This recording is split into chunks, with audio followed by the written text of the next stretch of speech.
It's just like it's what you're doing. Like I wouldn't worry because you're not doing like what we're doing. Like we're your cover on, so you just got to worry about getting hurt, and then all the other videos kind of fall in behind. So I just go crazy. Dude. Doing a 24 pond, get up in her face the whole time, make her real uncomfortable.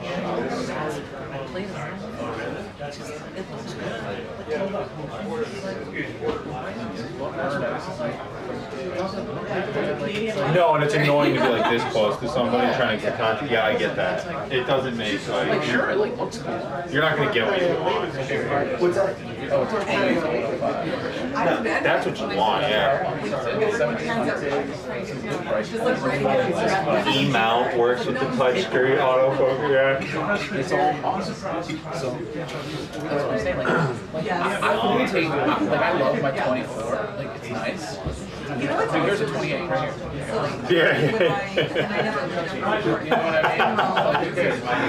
Like I could take 2 steps back. Yeah. I mean, most cases. 90% of the time. Did you already mic her up? What do you do? Hey,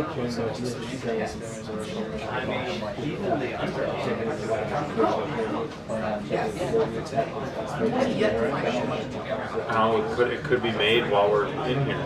That's usually what my theory is going to happen. Something will happen. They're going to say something. You know what I mean? Yeah.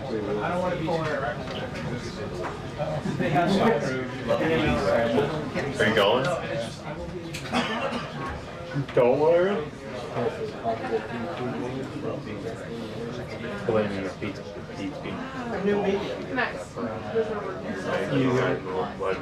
Not that it's going to get bad. I just like the sheer volume specific.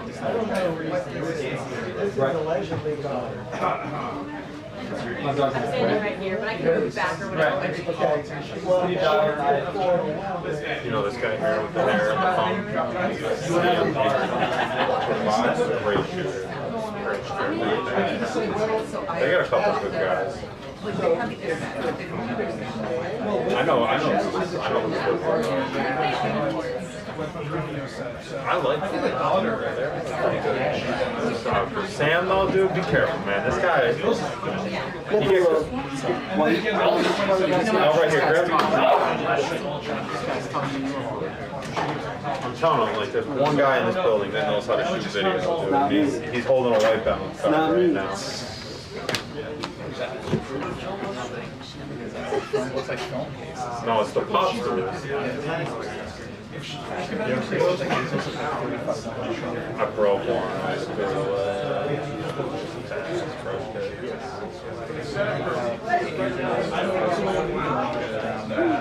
Oh, hey.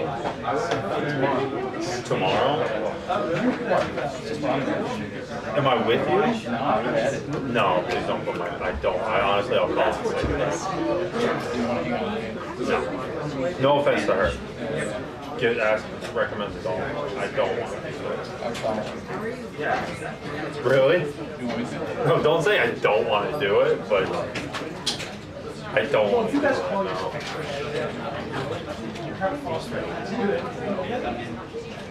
you don't mind when you get out of here? Nice of you. So here's the deal. I put in a check yesterday. Yeah. And I'm like, I need somebody.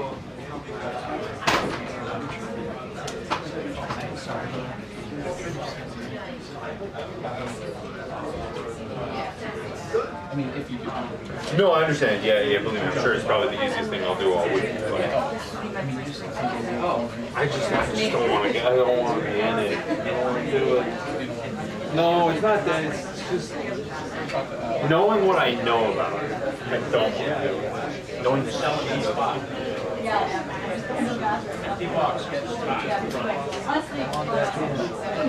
that bad. So like if there's a briefing, you'll do that. What if there's nothing tomorrow? What if tomorrow it's a blank slate?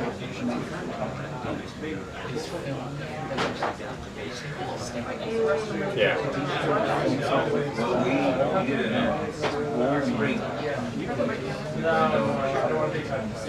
same thing with the live show. Okay. So there's like, I'm married in post. So I don't even need the mic or For those who don't. whoa. So do 7 Yeah. Are you doing it all with the knife, or do you gimbal anything? Or I don't know. That's what I'm asking. Do you care if I just go like don't over the shoulder style with it? Okay. So you have an FX6. Yeah, I have a 6. Yeah. Okay. Feed the 4K back. Well, that's why I can do the show every night. Oh, okay. So basically, my day is tomorrow is probably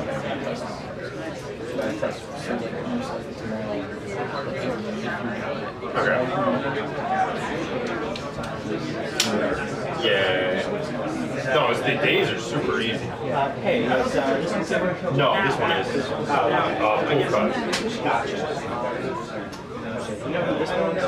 CBS.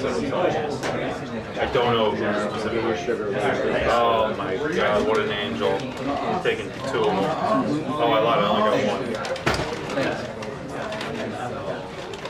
Stop it, thank you. Thank you.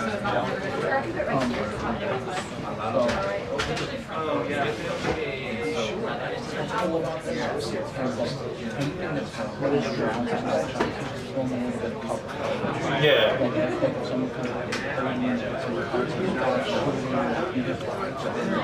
Okay. Literally whatever you want. Okay. And then here's what they want. What I would ask you to do is when you go to Amy's app, you can. If you want to upload 4K shots and you can do that. You just feed it in. If you have an Aspera link, you can send me after I do it. I'll upload it right when I get home, and then I could I'll feed everything over the line here.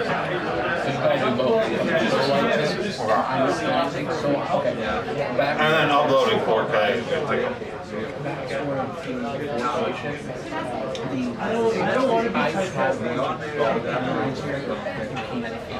yeah. So I go home and ship back to the store. So I can send you Yeah. But anyways, if you do it, I'm like ready to go. Something plastic. making sure those Oh, okay. see. We were home for it. They were very protective of those things. And I use some of the tent lighting. Okay, yeah. And it looked good. They use all the so then I go on the second half. Yeah. At the end of it. And just upload. And then I feed it. I feed it back. And Okay. then you black finish the DJ. What are you doing, right?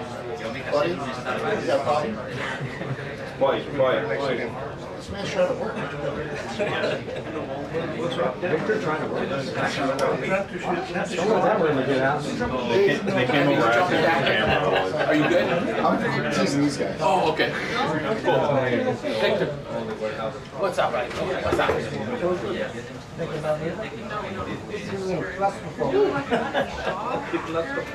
It's always Yep, that's it. what's up, buddy? Pictures you get all night now. You got cameras?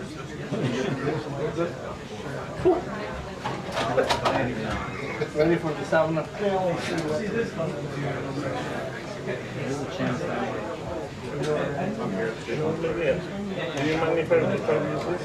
I'm not using it. Maybe I'm funny. Same thing as last time. That's my seat right there. So you're fine. Hey, Doug, how are you? Are you jumping back here? Yeah. How are you, man? Good, man. How are you? You good? You good? Are you going to put a stool back here? Not too long. Are you sure? Yep. There's some on the box. On the studio. What's up? Oh, my number 1 back here too, the boss. What are you doing back here, boss? For the wall. No, it's company. My God, the insult. It's subtle. It's subtle. Once, and that was it. Now they want that's it. Yes, for Jay. The only time, because it was, it was when the copy guy was in and they had the camera in their position. They always give out to get a so we just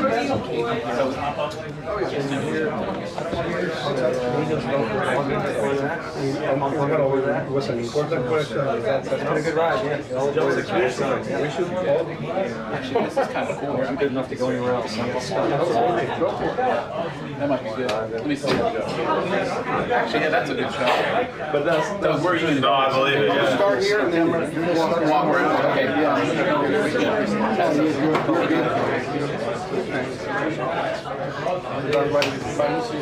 What's happened now? very lucky. I'm telling somebody about someone. Lucky. Now we're here. I'll take a hit, believe me. By the hour too.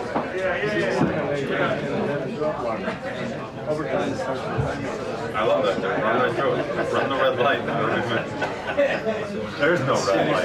They're all green. Yeah. I'll glue it back together when we're done.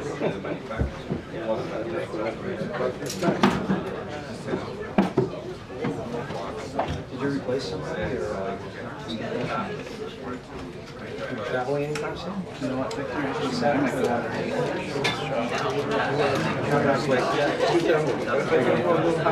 maybe a smidge higher, if you can.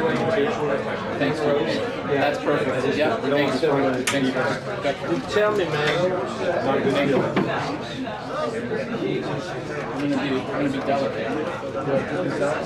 Actually, that's probably a good idea. Stick it. Thank you. I took it all the way. Nothing to but you want to do the moment, no? Right, yeah, I'm going to use that. I want to make sure it doesn't pop up on me. It's locked. Is it locked? Yeah, locked. But I don't love this. What a lock.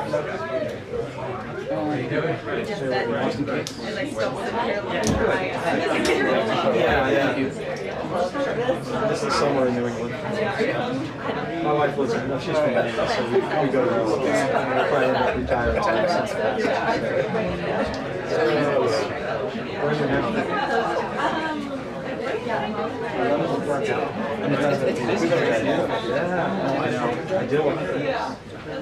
And every time you see more videos, it's a new video. Yeah. Really? Every week. Oh, I know.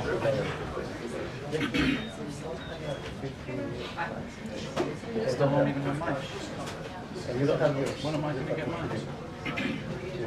I know. So if you do love the media, do the old guy.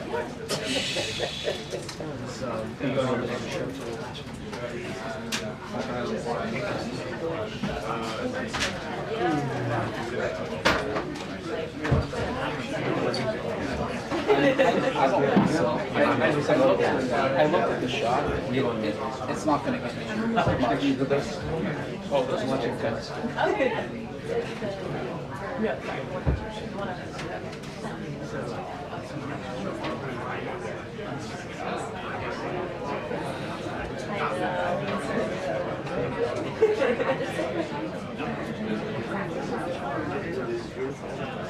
What's up? Is it? Oh no. Nobody's calling me.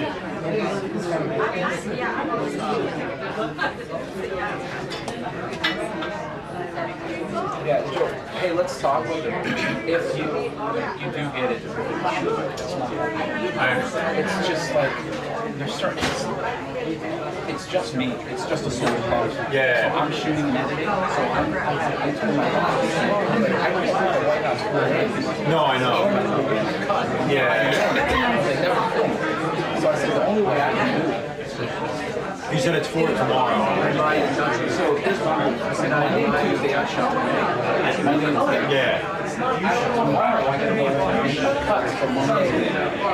Tuesday stuff though. Yeah. And bring it and a ton of material. And by the time I'm done with that cut, your day will be wrapped, and I can start looking at your stuff.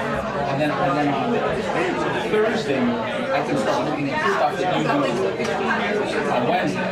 And then the same thing for Thursday. Is anybody doing it Friday? She's not doing Friday. She's not here on Friday. So I need somebody, I said I can only do 2 days show, and I'm going to need support to other people, whether it's you or somebody, you know. So I told, I said, we have to figure this out because this is not a one-man issue. My fear is if I become de facto do it. I know.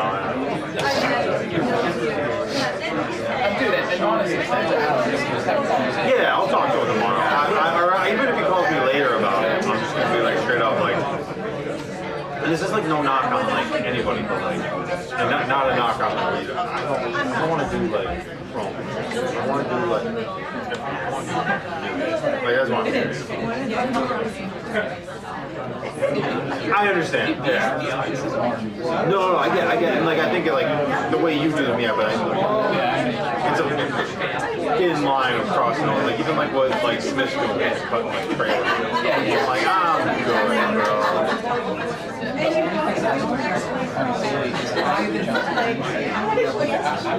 Oh, so you're just talking, okay, that's easy. I just texted him, hey, what's going on?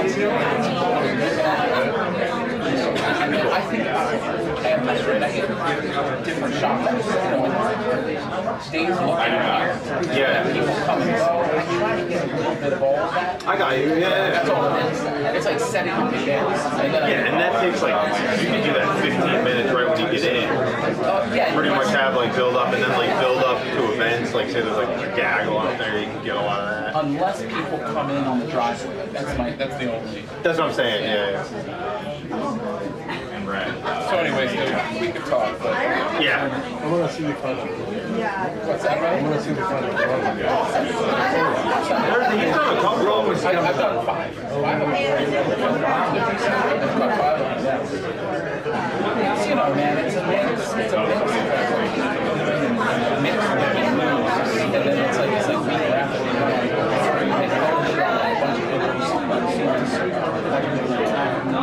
It's stupid. It's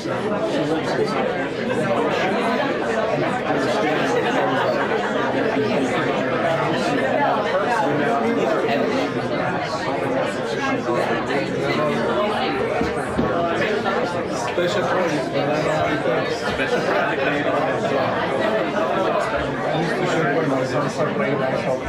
Yeah. Mighty Mites.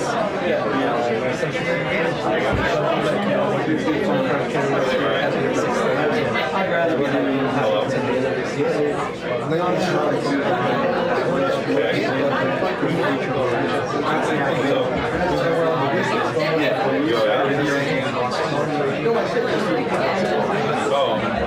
Okay, we'll play there.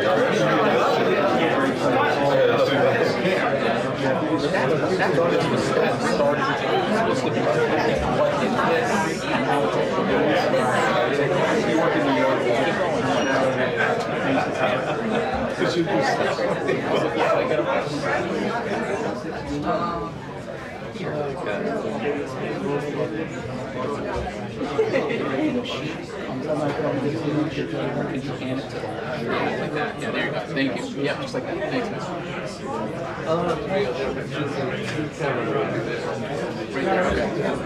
That's good. Thanks, man. No, you're good.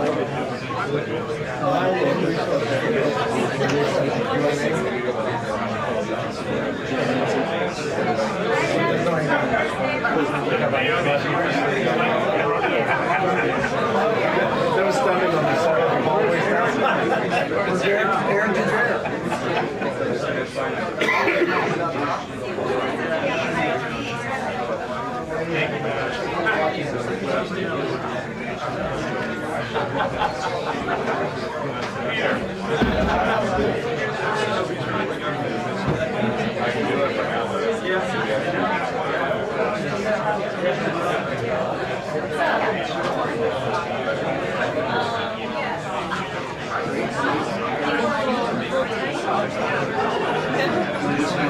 Hey Joe, Caitlin's mic's not turned on. Come on in. No, Come on, I'll leave it back. You guys all do. No, sorry. I can't take my seat too long. Want me to get it on? Hold on, good. This temperature? Caitlin. Oh, you got it? Or, no, can you turn it on? The button on the bottom of it? Hold it for Hold it in.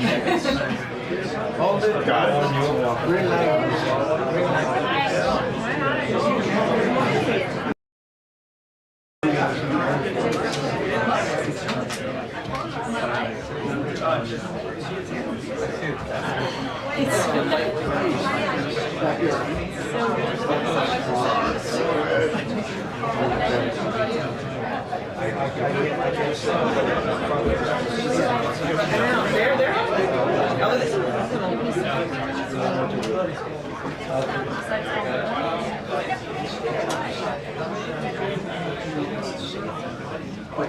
There are three big things going on here today that will get some clarity on when Karoline has before payment. The first thing the president's response to that anti-Semitic terrorist attack, he put out a statement yesterday focused a little bit more on the suspect's immigration status, dealing with Biden's immigration policy than it is on the anti-Semitism, which actually the quote is quite obvious here.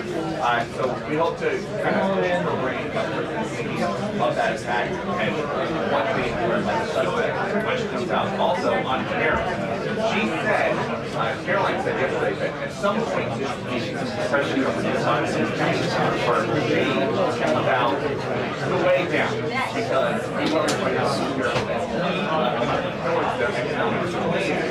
they are also trying to do the way or at least down here on 10 minutes. Sir, have one thing, please. Brandon, what's up, buddy? Take off your last where they got to go up a little? Oh, this. The food? I'm real tight. I'm like, I got very good. Here's one for back. I mean, that's not saying it's going to short the shoulders. You don't have to take it off. I am. They were my colleagues, so they're our age. Now investigating. I'll send you Why a they are so Yeah, usually it's over. Thanks, dude. Then I'm going to spend a week in it. So later, they're not going to be I think I'm okay. As long as I got the traffic. This shit when she walks in. Yep. Yeah. Must be like this. Wait there, yeah. Yeah, no, it's a long, slow transition. You can't get rid of me there. Bye. Thank you. Yeah, we have the settings in those Who's your favorite? No, I'm not better than this. Like, no. I feel like they've been trying to get those pauses. It's been a year's long process. Yes. Yes, there you go. It'll be fun. No, it'll be good, right?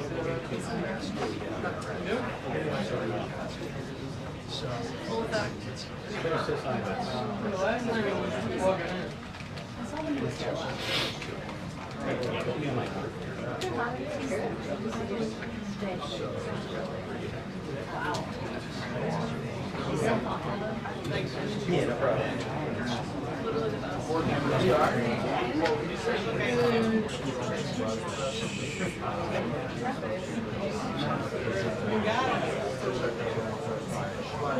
It is good.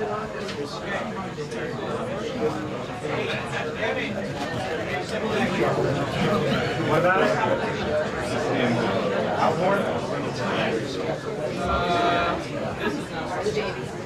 Babies are good. 6 weeks now for baby George.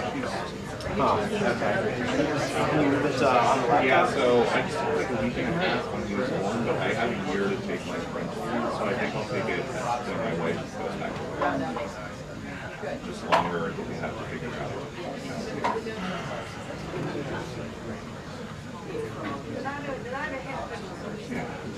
And the way it'll pan out, it'll need I don't think so.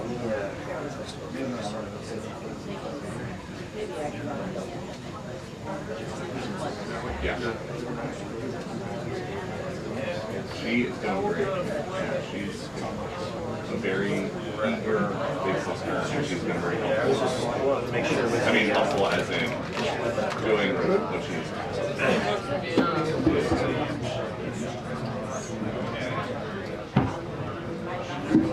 It's got a lot easier when the pool opened. When they were the pool open. So slide and things off. Something to wear around.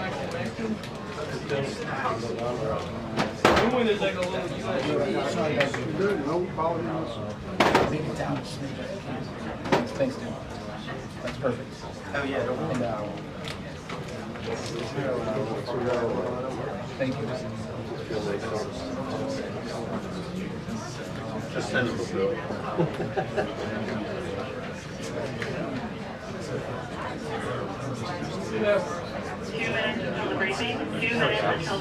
Alright, nice. Yeah, no problem.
You're like, I can't stay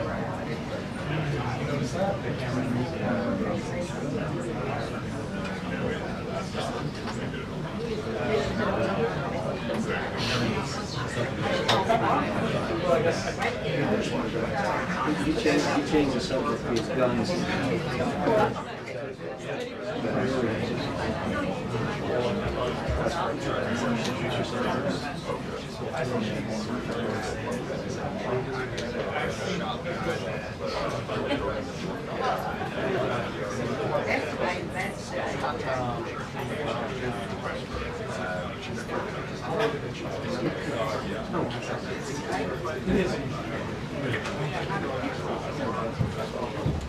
Good afternoon, everybody. How are you? Good. It's good to see all of you.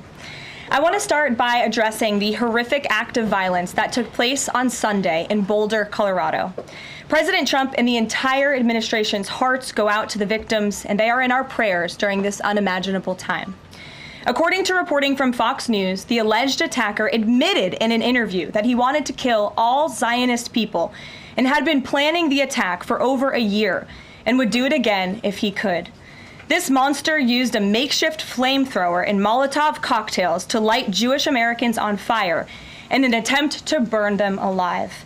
The victims at the incident location in Boulder were there to rally in support of Israeli hostages who remain in Hamas captivity. 12 were injured, including a Holocaust survivor. This is pure evil. The Department of Justice has already filed federal hate crime charges against the alleged perpetrator, and he will be held accountable to the fullest extent of the law. This tragedy is a sobering reminder of the consequences of the Biden administration's failed policies. According to the Department of Homeland Security, the Boulder suspect is an Egyptian national who was in the United States illegally.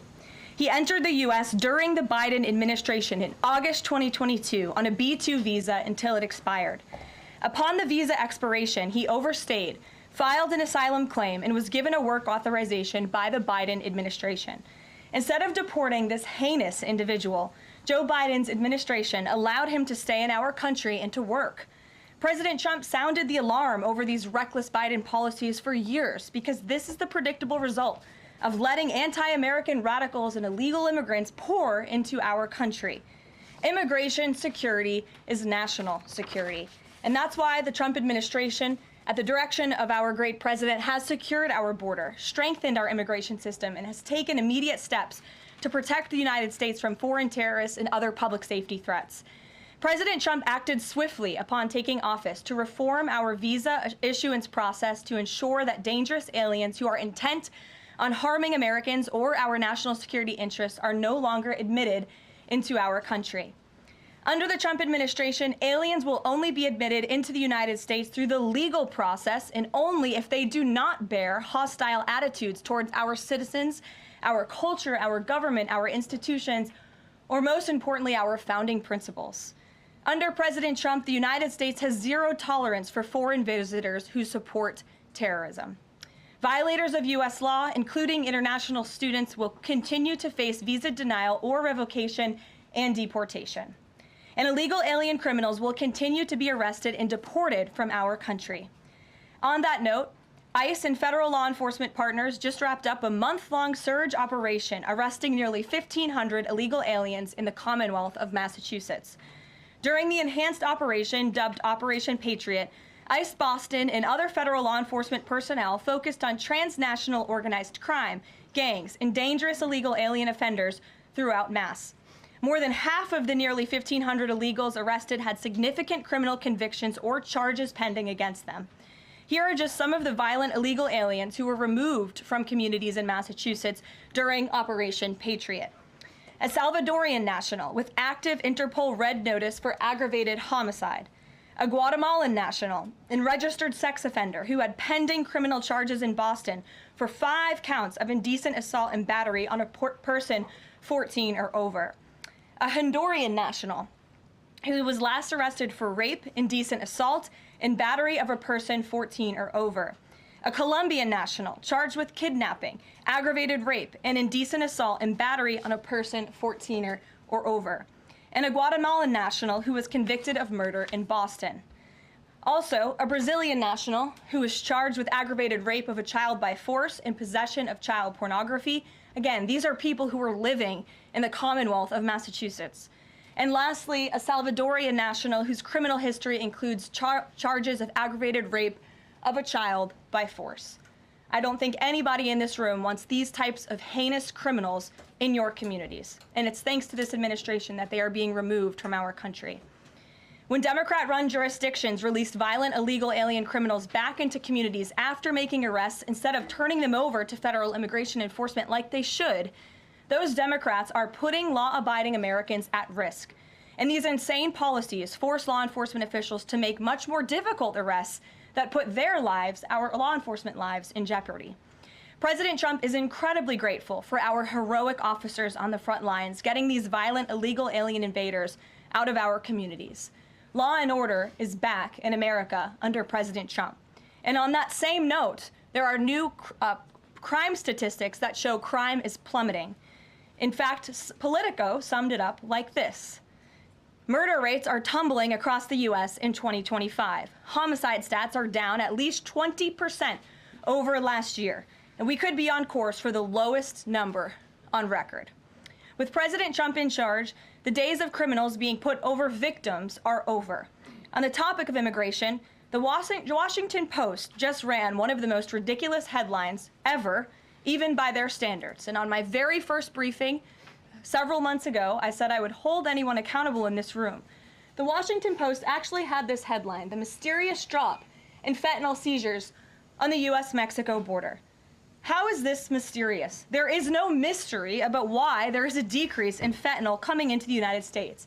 This administration's strong border policies are the reason there has been a decrease in fentanyl trafficking. His strengthened relationship with Mexican President Sheinbaum and all of the measures he has been taking to deter illegal human and drug trafficking at our United States southern border is the reason for plummeting fentanyl seizures at the U.S. border. There is nothing mysterious about that, and we'd like to see the Washington Post update their headline accordingly. This is clearly trying to intentionally manipulate the minds of Americans. And I think the American people understand why there's been a fentanyl drop. And our office responded to this inquiry. We provided a whole host of the reasons that fentanyl seizures at the southern border have dropped, and the Washington Post refused to run them. And that's despicable. In other news, positive economic reports continue to flood in. Inflation dropped to 2.1% in April. Personal income increased 0.8% in April. So inflation is down and wages are up. That's almost triple the expectations and against the doubts of nearly everyone in this room. And we also saw the largest monthly decline in the trade deficit on record as a result of President Trump's very powerful tariffs. Lastly, the price of eggs has dropped more than 61% since President Trump took office in January. I remember my very first briefing, I was asked about the cost of eggs. The reporter tried to insinuate it was this administration's fault, even though he had only been here for a few days or weeks. It was a result of the previous administration's terrible policies, and in record time, this president has fixed that problem that he inherited from Joe Biden, and now egg prices have dropped 61% since this president took office. There's a lot of good news, and I'm sure you have a lot of questions, so let's get to them. We have just the news and our new media seat today. Amanda Head, thank you for being with us. Why don't you kick us off? Sure, thank you so much. There is a disturbing trend of anti-Semitism turning into terrorism. Of course, the Boulder, Colorado instance that you just mentioned, the 2 Israeli embassy staffers who were murdered, Pennsylvania governor's mansion with the Jewish governor inside getting set on fire. Does the president consider this domestic terrorism? And as such, are there official alerts to law enforcement, BOLOs, task forces, things like that? The president has made it very clear, as he said in his statement yesterday, that yes, these anti-Semitic acts of violence are do qualify as terrorism, and he does not want to see terrorism or violence of any form taking place in the United States of America. And as for specifically anti-Semitic terrorism and anti-Semitic acts of violence and those that are targeting Jewish Americans, this administration has done more to combat that violence than any administration in history. And one incident is one too many, and I think frankly that's something the previous administration was not willing to say. This president will stand up for Americans of all religions, of all faiths, of all creeds, and we will continue to look at policy measures and actions that we can take in addition to the actions that have already been taken to curb this anti-Semitic violence. And to Jewish Americans at home, across the country, this president has your back. And then on another issue, back in February, Secretary Kennedy created a commission to re-examine the childhood vaccine schedule. But there are still states outstanding like California, Connecticut, Maine that are not allowing any religious exemptions for kids not only to go to school, but to participate in sports and extracurricular activities. Would the president want to see religious exemptions allowed across all 50 states? And how do you enforce that, especially with states like California that are already defying the president on the men and women's sports issue? Generally speaking, I know the president supports religious exemptions for families when it comes to vaccinations. As for the instances in those specific states, I'll have the administration and the White House look into it and see what executive action, if any, we can take on that front. Thank you. Kelly. Good afternoon.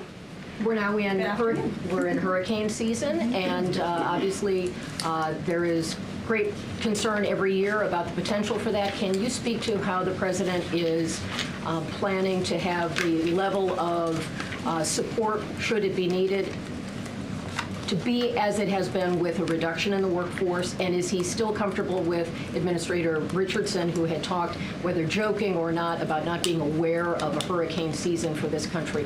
What is the president's level of briefings on what may be required? If you could give us kind of an overall update on that. Sure. Well, of course, we know that we are into hurricane season now, and I know FEMA is taking this seriously, contrary to some of the reporting we have seen based on jokes that were made and leaks from meetings. But Secretary Kristi Noem and the FEMA leadership are all over this. They are committed to ensuring that federal resources and tax dollars are there for Americans in need. And the president continues to review requests for emergency aid and carefully considering them. However, this president has made it clear we're not going to enable states to make bad decisions with federal tax dollars and then have the federal government later have to bail these states out. We want to see states be responsible with their tax dollars to do as much as they possibly possibly can, and then the president will deeply and thoughtfully consider any requests for federal aid that come to his desk. And I think some of the media reporting we've seen on this is frankly sloppy and irresponsible. There are serious people who are taking this issue seriously, starting with the president himself, who, as you know, on his first domestic trip back in office, visited both North Carolina and California, both of which were, of course, hit by natural disasters when he wasn't even president, but he took ownership of that and visited those places and those people immediately. Is it Brian? about hurricane season appropriate, though, now that this is serious business, as you talked about? It's serious business, Kelly, and I'm not going to engage in such fodder with a question like that. Brian? Thank you, Caroline.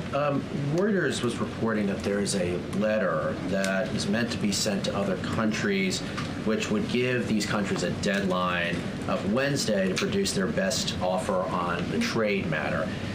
Why does the administration feel the need to send this letter? And I have one more follow-up on trade. Sure, I can confirm the merits and the content of the letter. USTR sent this letter to all of our trading partners just to give them a friendly reminder that the deadline is coming up. And they are in talks. Ambassador Greer, Secretary Bessent, Secretary Lutnick are in talks with many of our key trading partners around the globe. As you know, Brian, I know the Wall Street Journal has covered this quite heavily. And they continue to be engaged in those discussions. And this letter was simply to remind these countries that the deadline is approaching and the president expects good deals, and we are on track for that, I will emphasize. On the trade side, though, when the deal with the United Kingdom, there was this idea of a reprieve on the auto tariffs. Is the president looking to do another similar deal on the sector-by-sector reduction in tariffs, or is this more going to be deals related to the reciprocal tariffs that were announced months ago? Well, as I've said previously from the podium, and the president has discussed as well, each country has unique advantages, unique challenges to it based on their markets and what they export to us and what we export to them. And so that's why the president smartly advised his trade team to engage in tailor-made deal-making. And we saw that with the United Kingdom, and we will see that with other countries as well. Kate. Does the president support the Senate moving forward with the bill imposing heavy sanctions on Russia? Look, the president has spoken about his position on sanctions on Russia. He has smartly kept this as a tool in his toolbox if necessary, but I think the Senate and everyone on Capitol Hill respects the president is the commander-in-chief for a reason.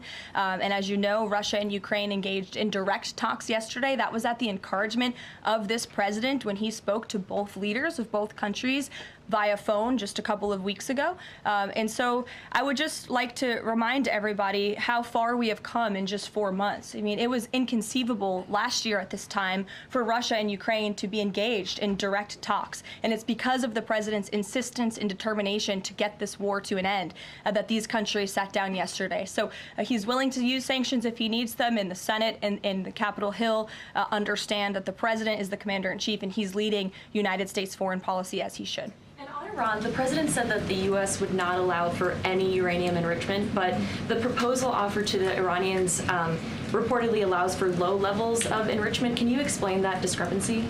I'm not going to comment on alleged details of the report. We're not going to negotiate through the media out of respect for these ongoing discussions and negotiations that Special Envoy Witkoff is leading. The president made his position very clear on Truth Social last night. In fact, it couldn't be any more clear, and I would reiterate that's his position. Special Envoy Witkoff sent a very detailed and acceptable proposal to the Iranian regime that the president hopes they will accept, and if not, they will face grave consequences, as the president himself has reiterated. Sure. Thanks, Caroline. You're welcome. A couple of things, if I may. Firstly, can you confirm whether or not President Trump is going to be going to the NATO summit in The Hague later this month? I can confirm he will be going to the NATO summit, yes. Great, thanks. And another question on the Netherlands, in fact.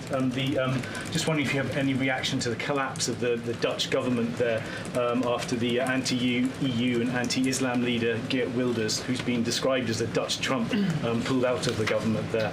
I don't have a comment on that, but certainly we should and we will get you one, okay? Thanks. You're welcome. Brett.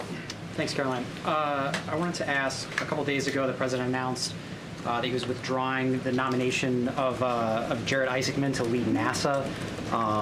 citing a thorough review of prior associations. I wondered, why did this review happen just now after the nominee was so far into the process? And can you explain the president's thinking on who he might choose? Look, the president reserves the right to nominate individuals to key administration posts. He also reserves the right to remove those individuals if he chooses, just like he reserves the right to fire anybody in the executive branch that he wants. And so a new replacement for NASA will be announced very soon, as the president himself said. Was there something in particular that came up that caused the president concern with this nomination? The president wants to ensure that all of his nominees are aligned fully with the America First mission of this administration. And again, he will be announcing a replacement very soon. Andrew, go ahead. Thank you, Caroline. You're welcome.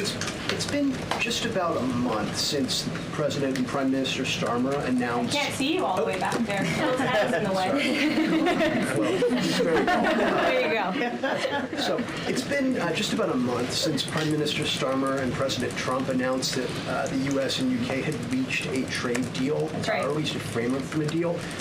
Now there are at least some conservative MPs in London who are complaining that Parliament has not yet seen the text of any deal.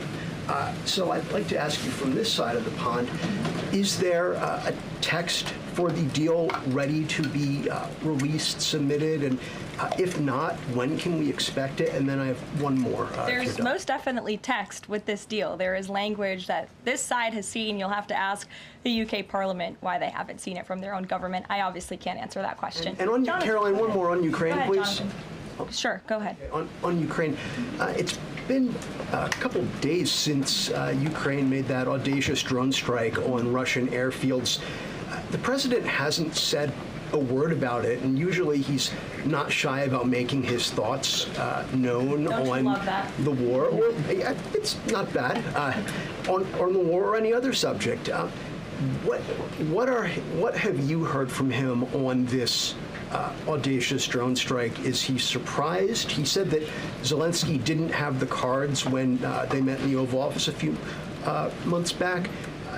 Does Zelensky possibly have some cards that the president hadn't known about? Look, the president's thinking on the Russia-Ukraine war as it stands, I spoke to him about it just this morning, is he remains positive at the progress that we've seen. Again, he urged both leaders to sit down and talk directly with one another, and they did that. Russia handed over a memorandum of peace, or a peace plan, or a suggestion of one, I understand, to the Ukrainian side. They also agreed upon the exchange of prisoners or hostages from each other's countries. So he remains positive about the progress that we're seeing, but he also is a realist, and he realizes these are two countries that are at war and have been for a long time because of his predecessor's weakness and incompetence. So he's working hard to solve this conflict, and that's where his mind is right now on it. Jonathan, go ahead.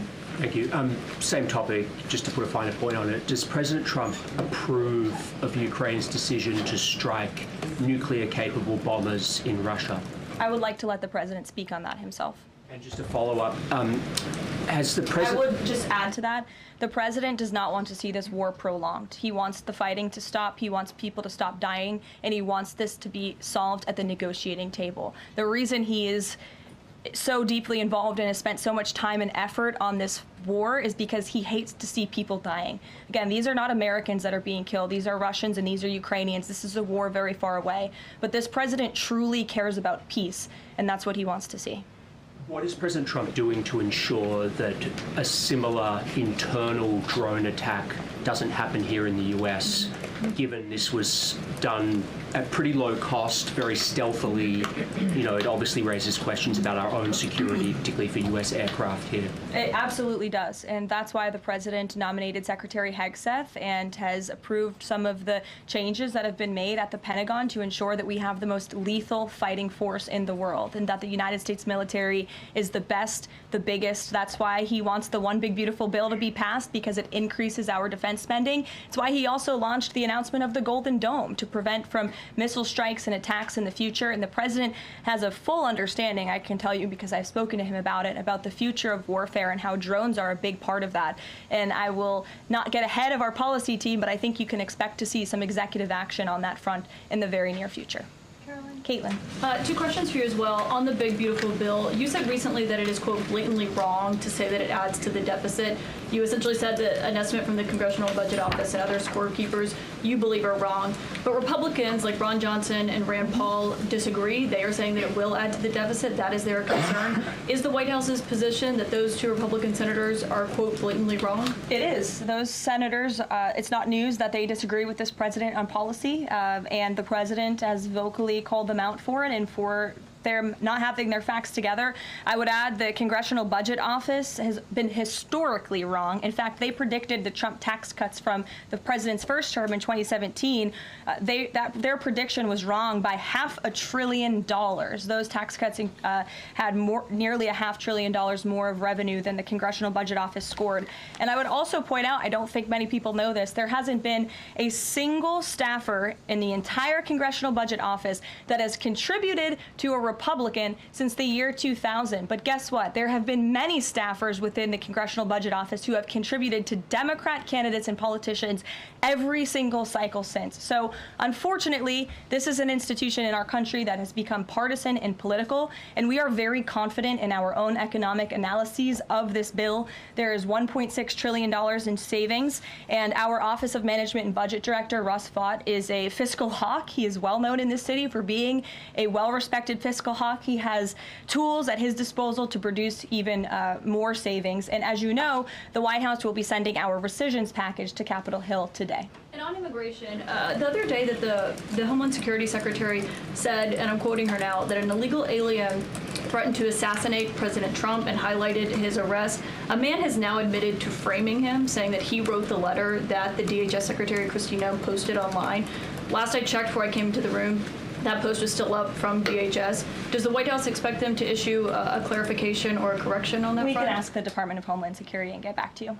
Jeff. Karoline, is the United States putting pressure on China to release its hold on rare earths that are hurting car companies and technology companies now that require that for their products, and is that pressure working?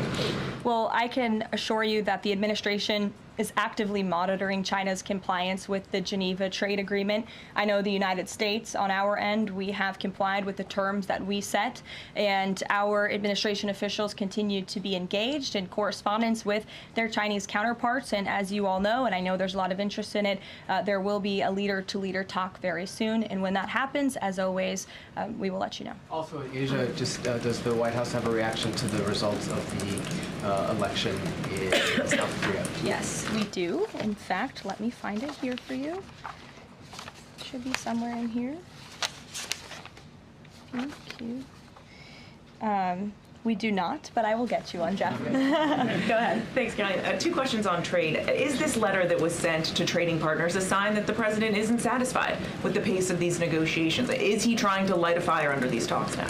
Well, look, the president has been very direct to our trading partners in his conversations with them, with foreign leaders directly, that they need to cut deals with the United States of America. The tariff agenda of this president, he believes very strongly in it. And as you've all seen, he's unafraid to use tariffs to protect our industries and protect our workers. But he wants to see these tailor-made deals be signed. And I will tell you, of course, I never want to be the one negotiating with the press about these internal discussions and deliberations. But our team, who is deeply involved in this, sees these deals moving in the right direction. In fact, Ambassador Greer is in Paris right now meeting with many of our trading partners. So we should still expect this flurry of deals in the next 36 days, and the plan is still for those full tariffs to go back into effect on July 9th. The plan is for the announcement of these deals to be made very, very soon, yes. Sure.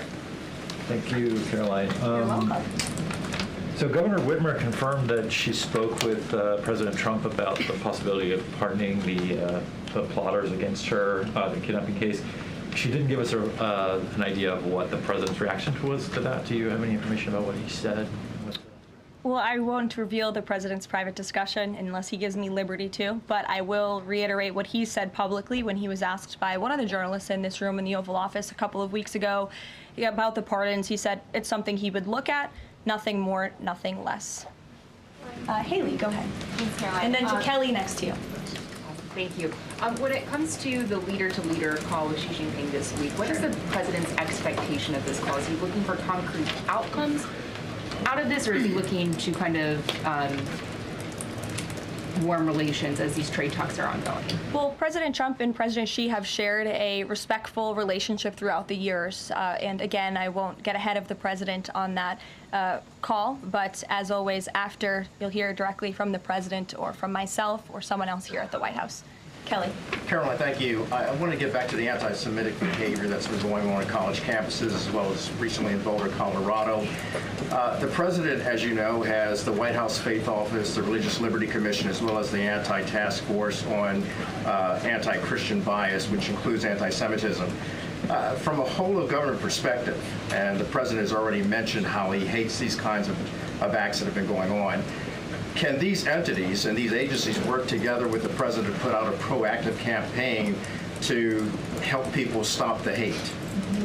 I think the president himself has been leading on this, Kelly, and has been incredibly clear in his rhetoric that he is not going to tolerate such hate or behavior in the United States of America. And you will see that rhetoric being followed up by action from the Department of Justice, who is seeking to prosecute these cases to the fullest extent of the law. And I know the Attorney General and the FBI Director were very quick to call this what it was, targeted terrorism. And there was some, I think, criticism from the media and well, at least pundits I saw on television saying, are they too quick to jump here? No.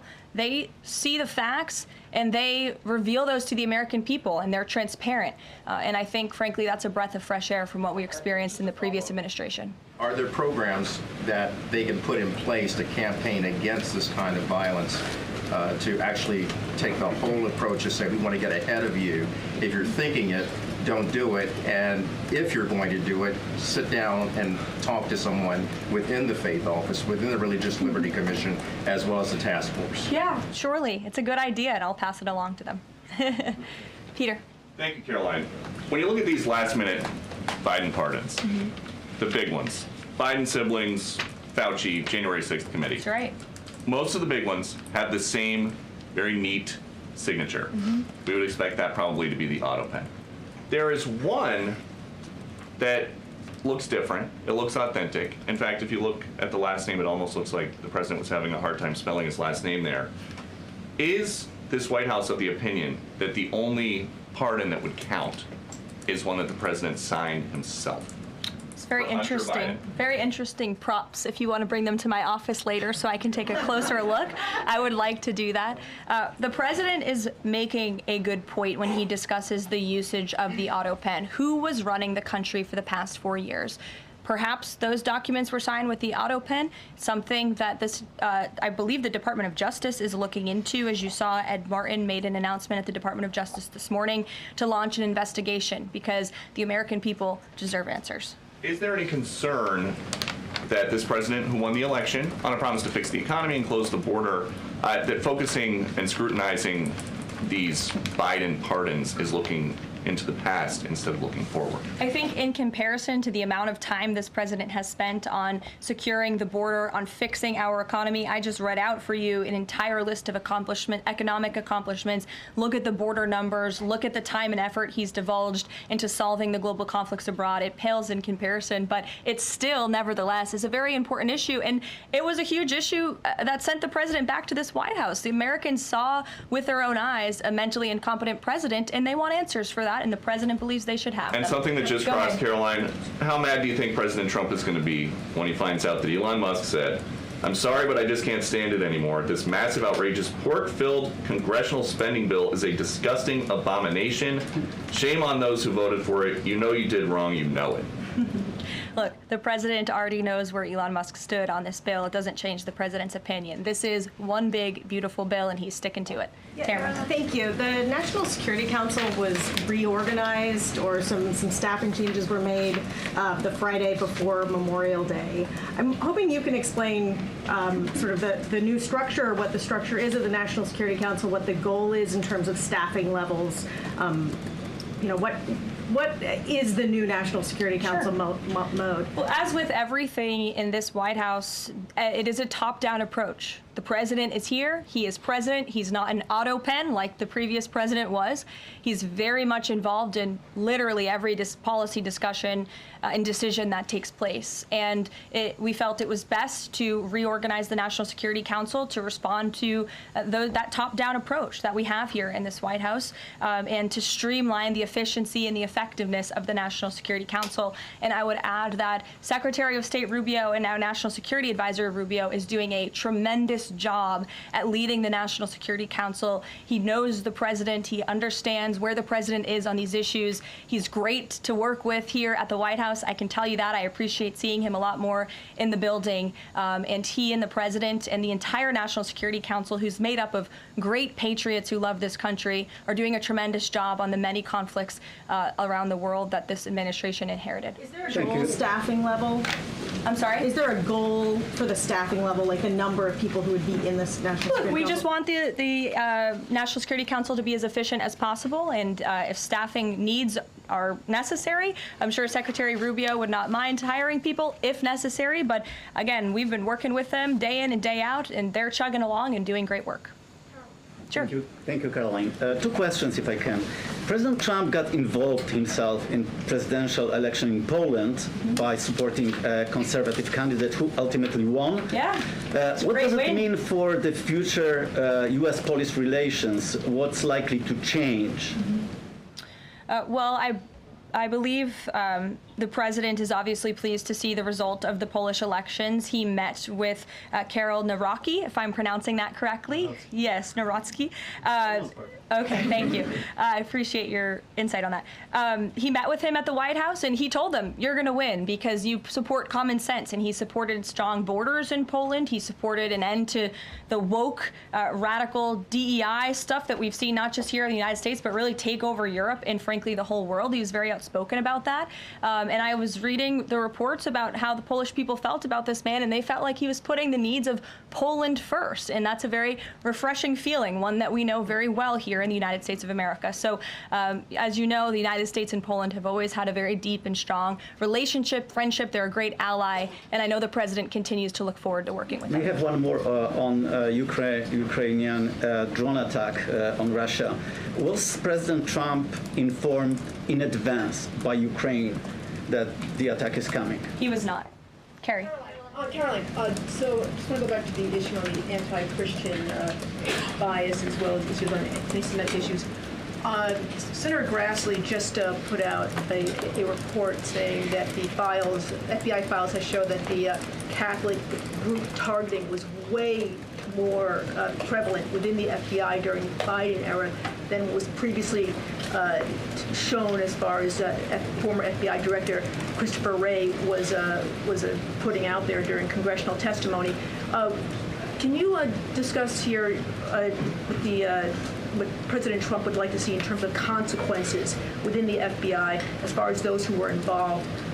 Also, the second question, if the DOJ finds that the auto pen was used by President Biden, should those actions that were used with the auto pen, should they be null and void? I'm not going to get ahead of the Department of Justice's investigation into the usage of the auto pen. And again, the question is not, was the auto pen used? It's whether or not the President of the United States knew it was being used, and if not, who was using it in his name, which is clearly illegal behavior. Deanna. Thanks, Caroline. One on foreign policy, one domestic, if I can. Sure. On foreign, just speaking to the president's Truth Social post about Iran recently, saying that there will be no uranium enrichment. Is he saying that that's a red line for him, or no? I already answered this question. The president's been very clear about where he stands on that. Okay, and then on domestic, there is a report that Laura Loomer met with the vice president today. Can you speak to her relationship with the administration and if she's informally advising in any way? She is not. I do know she met with the vice president. As for what was discussed in that meeting, I would defer you to his team. Thanks, Caroline. I had one question on anti-Semitism, one question on China. So for years, radical leftists and Islamists have been calling for so-called globalize the Intifada. Do you believe this is a call for violence against Jews? And do you think these attacks on Jews around our country is what globalizing the Intifada looks like? I don't want to speak to the merits of those claims without looking into them, but as I said, any violence against Jewish Americans will be prosecuted to the fullest extent of the law. Absolutely. And also, Secretary of State Rubio made an announcement saying he'll be revoking visas of certain Chinese students, including those with connections to the Chinese Communist Party. Does that include sons and daughters of politicians, presidents, and chairmen? Again, Secretary of State Rubio has the right to revoke visas, and he made the announcement that the State Department will begin to aggressively revoke those visas of Chinese students who are in our country, namely those with Chinese Communist Party ties, or those who could be a threat to our national security and the interests of the United States. Should both of you, go ahead and then back to you. Thank you. There are now reports that Israeli forces are firing on Palestinians trying to get aid from the Gaza Humanitarian Foundation. After 20 people, according to the Red Cross, have arrived to the hospital that they've set up with gunshot wounds, have died from them. Is this administration aware of these? And I mean, what is being done to address this situation? The administration is aware of those reports, and we are currently looking into the veracity of them because, unfortunately, unlike some in the media, we don't take the word of Hamas with total truth. We like to look into it when they speak, unlike the BBC, who had multiple headlines. They wrote, Israeli tank kills 26, Israeli tank kills 21, Israeli gunfire kills 31, Red Cross says 21 people were killed in an aid incident, and then, oh wait, they had to correct and take down their entire story, saying we reviewed the footage and couldn't find any evidence of anything. Oh. Okay, so we're going to look into reports before we confirm them from this podium or before we take action, and I suggest that journalists who actually care about truth do the same to reduce the amount of misinformation that's going around the globe on this front. John. About the change in the leadership of the organization, what does that mean going forward, and why so early on is this happening? What organization? The Gaza Humanitarian Foundation. Well, look, this was a creative idea that the president called for to get aid into the region. These people were desperate and starving, and the president didn't like seeing imagery of that, and he wanted to ensure that aid was brought in with the approval of Israel for understandable reasons. We will never forget the brutal attack on October 7th. And again, this is something that the previous administration was unwilling to put the time and effort into doing. John. Thanks a lot, Caroline. I want to bring it back to the way you began your briefing, talking about the president's mass deportation program and his priorities. 40% of crop farm workers in the U.S. are undocumented, and that's according to the Agriculture Department. Do they have a carve-out in terms of the president's mass deportation program? The president and the Trump administration have been very clear. If you are in the country illegally, you are subject to deportation. Is there any concern that, given that large number, if that number is correct, 40% of crop farm workers being undocumented, that could impact the food supply here in America if those individuals that obviously help pick crops all across the country are deported en masse? Again, this administration is focused on deporting individuals who are in our country illegally. It's something we have to do. We cannot allow the previous administration's invasion of our country of illegal immigrants to continue. We just can't have it. And this is a law and order president. As for our farmers and their concerns, they have a president who has their backs and listens to their concerns and hears them. But we also have a legal pathway to come to this country and work specifically for agricultural work. So there's a legal way to do it, and we encourage that legal pathway, and we're currently working on strengthening our legal immigration system for that reason. Sure. Thank you, Caroline. I just wanted to follow up on your statement last week regarding the Maha report. Sure. You said that there was, you said, I understand there were some formatting issues with the Maha report that are being addressed, and that report will be updated. We also understand that since that, there have been some citations that came about. There's citations of studies that either did not exist or did not back up the report's conclusions. So when you were referring to formatting errors, is that what you were talking about, or was it, could you just explain that? Yeah, that's what I was talking about. There were formatting errors, and those errors were updated by the proper policy components here at the White House, and a new report was issued. So exactly what I said took place. Sure, go ahead, Alec. Yeah, good to see you. Good to see you. Congresswoman Mary Miller suggested that changing Pride Month to Family Month. I would personally like to see maybe a nuclear family month. Some people are saying let's get a Veterans Month. Does the president have any plans on making a proclamation, or is it just going to be June this year? Well, there are no plans for a proclamation for the month of June, but I can tell you this president is very proud to be a president for all Americans, regardless of race, religion, or creed. Caroline. Reagan, go ahead. Thank you, Caroline. And then I'll go to you. Thank you. You're welcome. Colorado passed sanctuary protections for illegals 1 month before the terrorist attack this weekend. 2 questions. Why did the DHS remove the sanctuary cities list that it had published, which was ordered by the president? And then what is the administration going to do to further crack down on sanctuary jurisdictions to prevent attacks like what happened in Colorado? Sure. The Department of Homeland Security will be issuing a new list of sanctuary cities, an accurate list of sanctuary cities. As for what we're doing to crack down, the president has signed various executive orders and has directed the Attorney General to prosecute federal, state and local officials who are not complying with federal immigration authorities and, most importantly, federal immigration law. Thanks, Caroline. Thank you, Caroline. Oh, yeah. Thank you very much. Go ahead. So, does the president take calls from foreign leaders on the tariffs on steel and aluminum? Does he still intend to double them tomorrow morning? The president will be signing that executive order today, and steel and aluminum tariffs will be going to 50%, yes. No way it's going to change, or it's going to be suspended? He made that announcement in Pennsylvania, and he plans to deliver on that promise to Pennsylvanians. And why is he hiking it? And Ed, go ahead. I can answer that, but go ahead, Ed. Oh, yes. Thank you, Caroline. So a Chinese Foreign Ministry spokesperson today said that the U.S. imposed harmful measures like new chip controls and pledging to revoke Chinese student visas. So are the Chinese the victims in this trade back and forth? Look, I don't think anyone is the victim. These are 2 strong countries, and as I said, the president has a good relationship with China's president and leader, and that discussion will take place later this week. And what other authorities is the president looking at for tariffs should the decision of the appeals court not go his direction? Well, right now, his tariffs remain in effect. We spoke at length in my briefing last week about that decision that came down from the International Trade Court, which has been put on pause because the president absolutely does have the authority to implement tariffs and to declare a national emergency for our crippling trade deficit. He could always have the power to use Section 202 or Section 301 as well to impose tariffs if he deems necessary, especially Section 202 tariffs, which are sectoral, as you know, to protect our critical supply chains here at home. Thanks, Caroline. You're welcome. You've got U.S. business leaders begging for certainty. So why did the president suddenly decide to hike tariffs on steel and aluminum again?